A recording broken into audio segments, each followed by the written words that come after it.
I think mandalas are underrated. I bet most people don't use a mandala in the West, but it's an incredibly potent concentration object, and it literally it restructures the structure of your brain. It restructures it, so your brain literally changes shape. It's excellent for neuroplasticity. Speaking of which, cold showers are good for neuroplasticity. And my favorite feature of mandalas, it's a brain conditioning tool. That's another way to look at it for conditioning. My favorite feature of them is the symmetry that they all display, and it is not a coincidence. It's just the mind loves symmetry, and neuroscientists agree with what I'm saying, or I agree with what neuroscience is saying. So that's on mandalas. One way I use mandalas is like a productivity hack, if you will, is I'll buy an audiobook and then I'll just keep my gaze locked in the mandala and then I can just listen to the audiobook. Because what often happens without something like a anchor as powerful as a mandala is the eyes starts kind of going in different directions and then you lose concentration because visuals sometimes take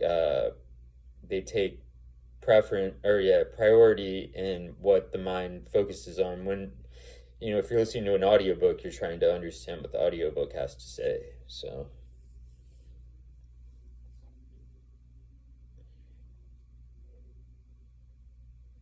sometimes it's nice to just hear silence, but it's not always possible to have a traditional mandala.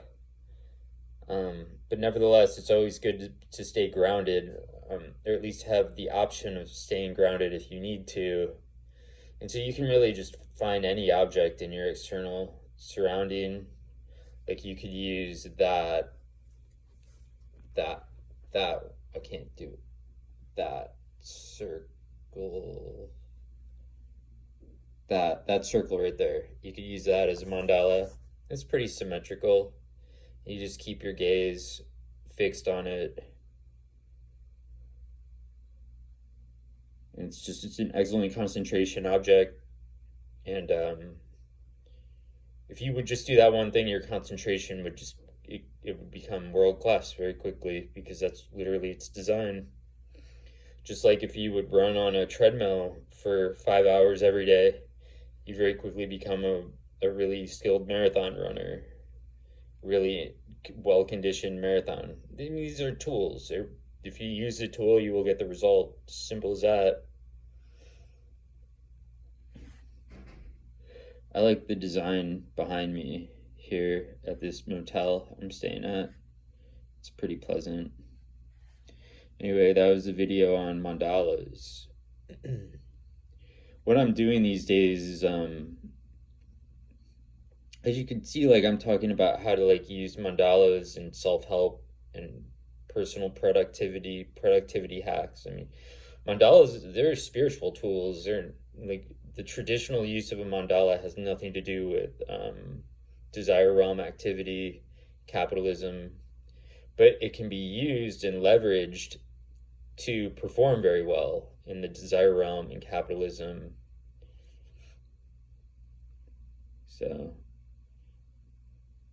but yeah, this is cool stuff. All right, I hope you enjoyed that. I'll talk to you later.